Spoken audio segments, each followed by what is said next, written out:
Hi guys, MJ Hobby Corner here. This is another MJ Hobby Corner battle report, and for today I have a short game of Age of Fantasy, and this is the skirmish version. This is also a game of the one-page rules series, so if you are interested in any of the games that you see in the battle reports, you can visit their website, One Page Rules, and download any of the games. They're free. So I'll have a link in the description uh, of this video. Okay, so Age of Fantasy. Before I start the battle report, I want to go over just a tiny bit of fluff. Something I made up for this game. So today's game will be the Chivalrous Kingdoms versus the Saurians, lizard people, basically, my favorite. So I will be playing the role of the Saurians, and the Chivalrous Kingdoms will be an AI opponent. So the Chivalrous Kingdoms today are led by Paladin Percival of the Bloody Rose. That is the order that he belongs to. And Percival is a very puritanical individual, highly religious, and he has for a long time seen the elves and Saurians and some of the other races that inhabit the region as a threat to human expansion and human well-being. So he has, for whatever reasons, something of a personal crusade against these races. So in one of the regions near the kingdom territories, there is rumor of these floating crystals, these magical crystals that have a lot of power in them. And so they were once guarded by the elves, but for whatever reason, the elves have left. Basically, they left the crystals to their fate. So they're no longer protecting or the crystals or putting any energy into that territory. They've pretty much moved out for some reason, right? And now the crystals are in the territory of the Saurians, and it's one of the Saurian tribes that, one of the largest tribes that also has been targeted by Percival and some of the other knights of the realm as well, and they're seen as a threat to human prosperity. And of course, Percival also sees the crystals as a sort of a gift from the gods, and so it's human right to possess them, right? So Percival has brought with him a small warband made up of some knights, and you'll see the units in just a second. And he's now going to try and claim these crystals in the name of the Chivalrous Kingdoms. And the Saurians, on their part, the magic crystals have attracted the attention of the Gecko priests. And so now one of the Gecko priests has learned that there is a human expeditionary force coming for the crystals. And so he says, no, no, no, no, this can't be.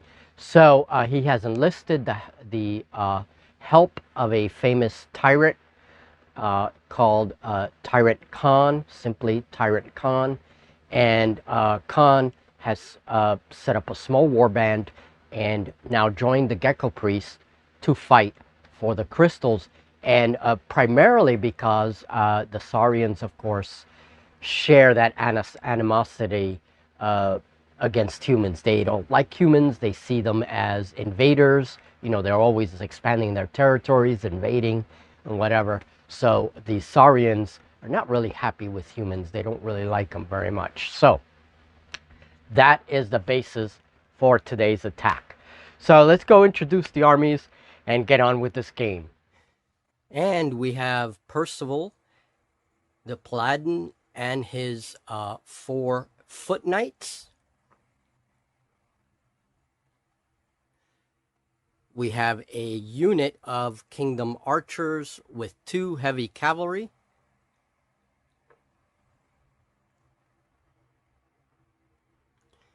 And we have the ambitious prophetess, Liana, and 3 men-at-arms. And that makes up my AI opponent from the Chivalrous Kingdoms. And this is 300 points of Warband. And on the Saurian side, the side I will be playing, here is Tyrant Khan himself. He is technically the leader of the band and is a veteran warrior.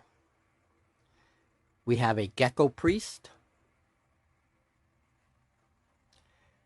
We have a warrior on Raptor. So he's a tribal warrior on Raptor. We also have a Crocman, and he is wielding a great weapon.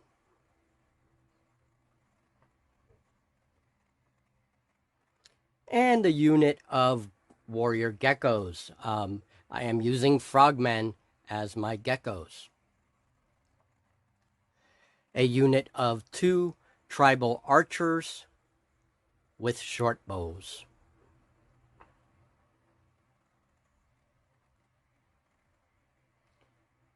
And that is my 300-point warband for Saurians.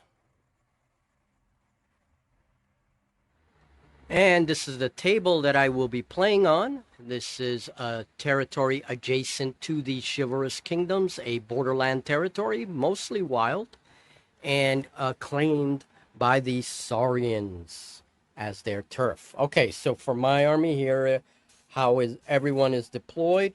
We have my Gecko unit here on this side of the road there.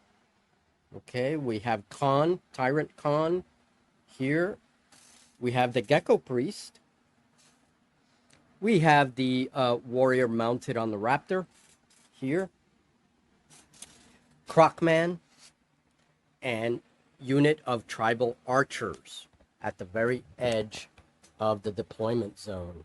So that's how I am deployed. Let's go check out my AI opponent. And on the AI side, this is the side opposite my deployment. We have the 2 cavalry units, the archer unit, and this is area 1 of the deployment board. It is divided into 2 areas, bordered by this stream here. And so this is area 2, and we have Percival and his 4 foot knights, and we have the prophetess Liana with 3 men-at-arms, and she is at the very end of the deployment. And so that is how my AI opponent is deployed. So we have 4 objectives on the board. 1 here, right by that creepy tree. Okay, so 1 objective there. 1 objective right on the bridge. Another one a little bit off the bridge there, close to the Chivalrous Kingdom deployment. And we have 1 objective here by the barn. Okay, so to claim objectives, you have to be within 3 inches of it and no enemies around. And then at the end of the round, if the objective is claimed, that unit gets an objective point. And even if the unit leaves the objective, that point is still remains for the unit. Okay, if 2 opposing unit members are claiming the same objective, or if an enemy moves in while during the round while I claim an objective, then the objective becomes neutral again. So there can't be any enemies around, at least within 3 inches around of the objective to claim it. At the end of the game, whoever has the most objectives wins the game. And these represent the floating power crystals that I mentioned in the beginning. All right. So, and this game has been brought to you by Creepy Trees. I always wanted to say that. Okay, so before I continue with the round summary for this round, round 1, you notice that I divided the table into a half. Okay, so this is area 1, area 2, and I mark the other edge roughly across the number with the same numbers, okay, 1 and 2. And then I use 2 dice, usually a black dice and a blue dice. The black dice will tell me the area, and the blue dice will tell me which of the units are going to move. So I assign, let's say, area 2, I assign it 4 through 6, and area 1, I assign it 1 through 3. So in this case, when I rolled the black dice, sorry, I rolled a 1, so that means it would be area 1. So any unit in area 1, the blue dice tells me what unit it is. So I rolled a 6 for the blue dice, that would be that unit.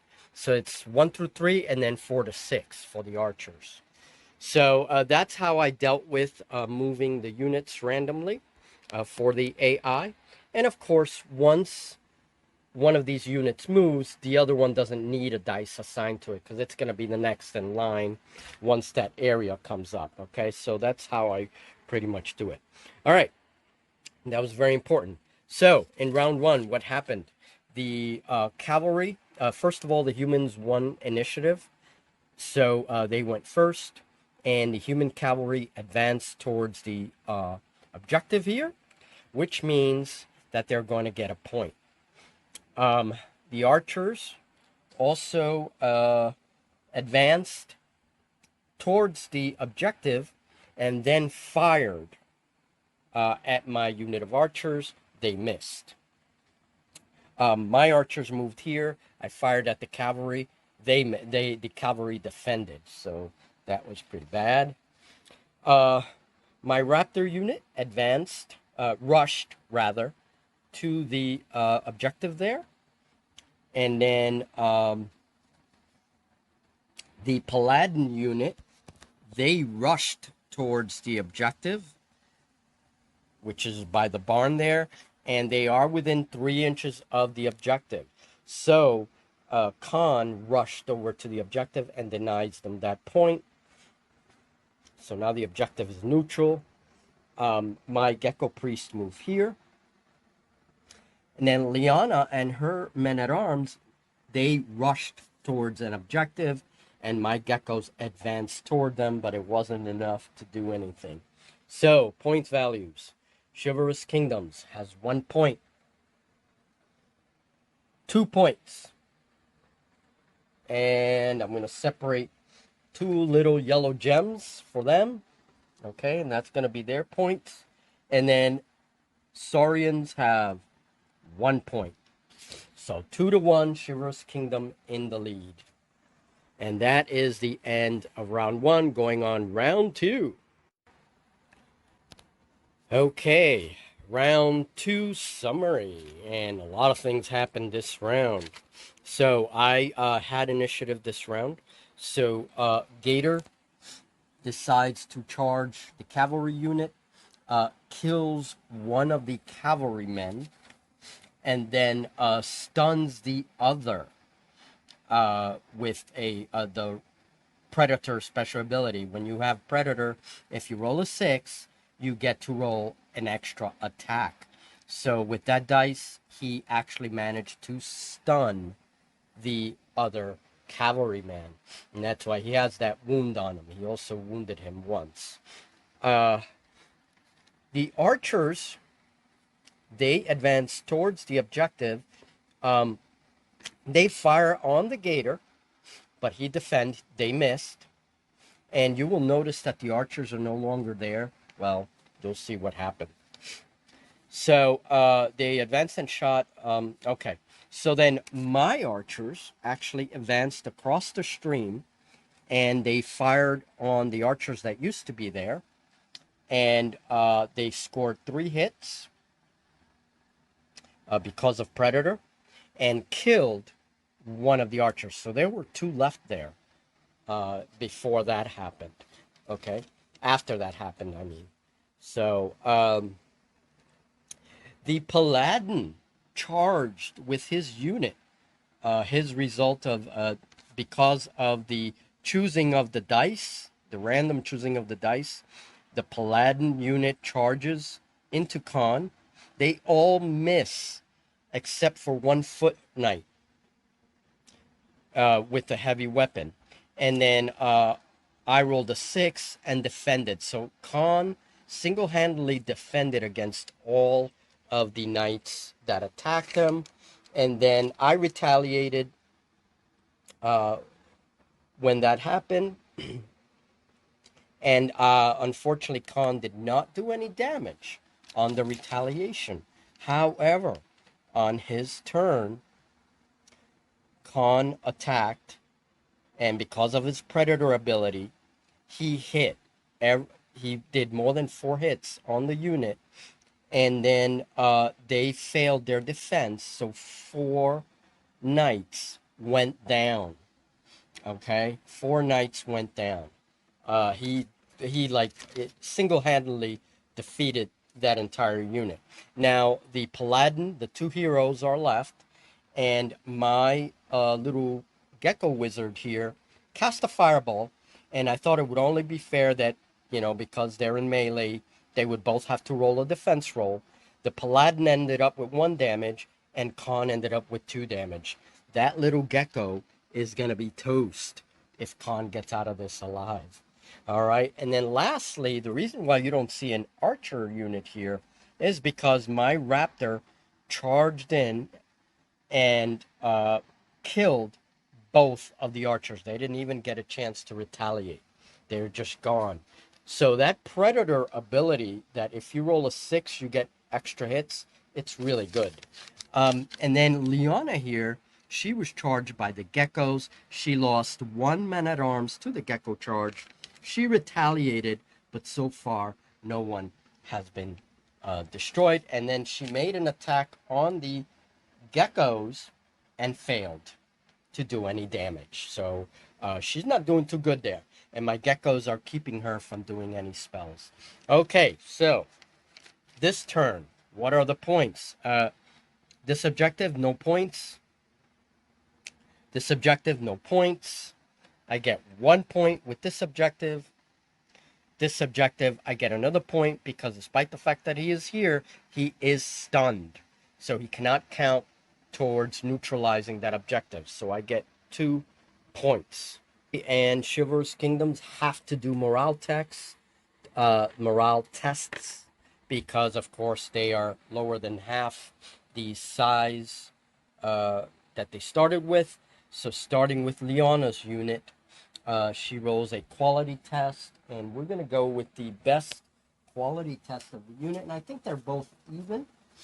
Yeah, Liana is quality 5, and so is her unit, so she must roll a 5 or over. Roll 1 dice. She rolls a 1. She fails her test. So she is going to be out of the game. She's going to be routed by the geckos. All right, let's separate her. All right, let's see him. Now, he's a hero. He's quality 3. So he's not going to run away that easy, and he rolls a 6, so he does not run away.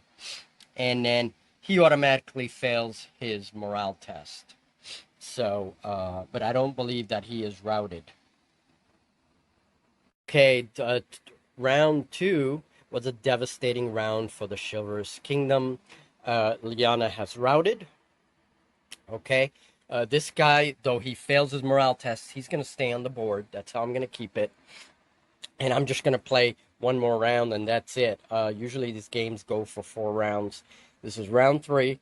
Let's do an initiative, and I will film the rest of this round. It's funny, this game was mostly turn summaries. All right, let's see who has initiative. Blue dice is my dice. Black dice is Chivalrous Kingdoms.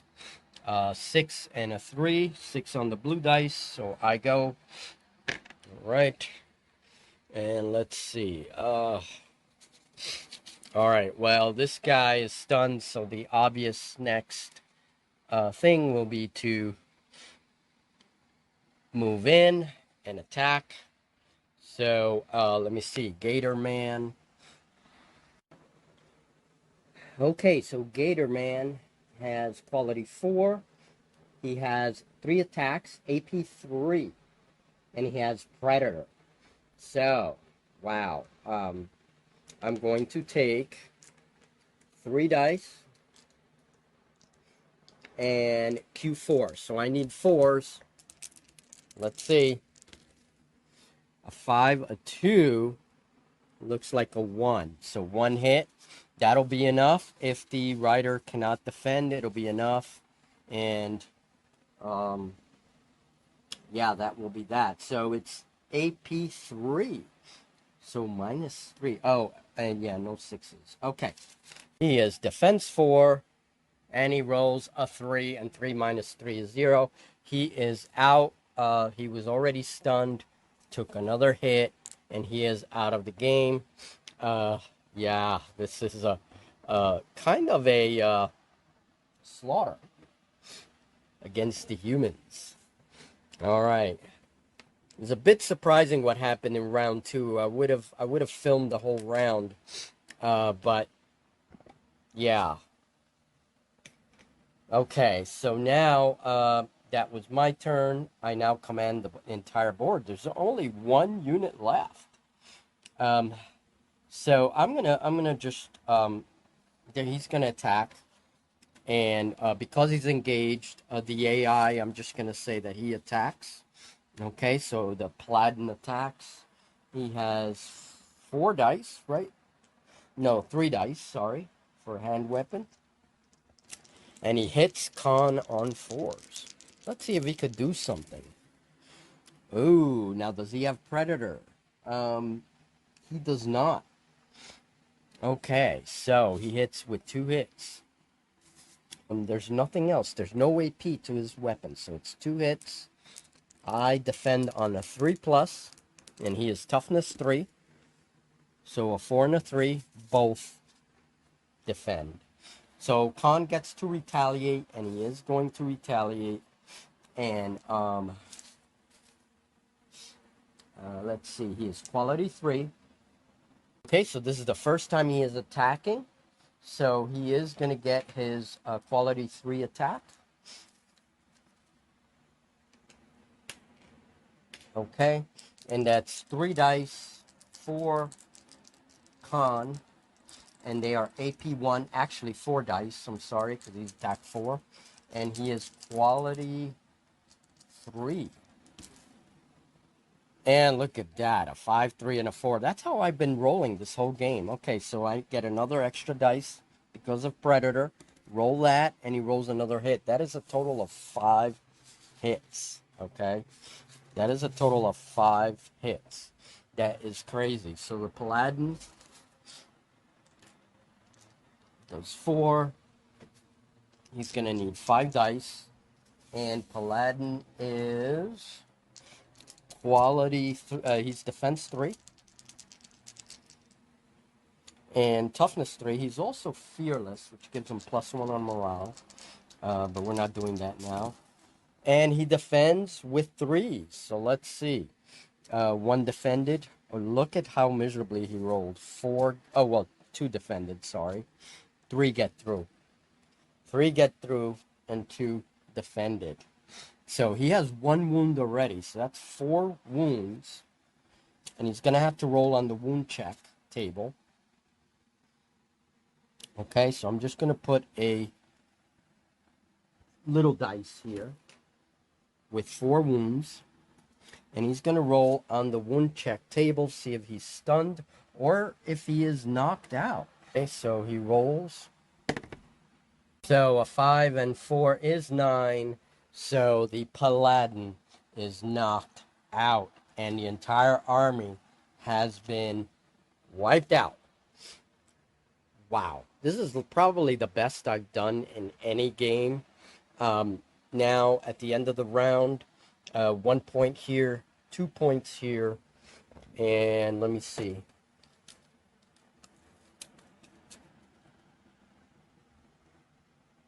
Yeah, they are within 3, so 3 points. 3 points get added to the total, and that is 7 points in total. 2-2 for Chivalrous Kingdoms. So, yeah, I got all of the objective points. So obviously the Saurians collect all of the magic crystals and chase away Paladin Percival and his warband. Well, literally obliterate most of his warband. The rest just run away. But I think I'm going to let Paladin Percival be knocked out or something, and he'll come back in another game. All right, so that was it. Only lasted 3 rounds. Age of Fantasy, a very cool, fast-paced game for free. Highly recommended. And the Saurians, I'm happy to say, are victorious. Yay for the scaled ones.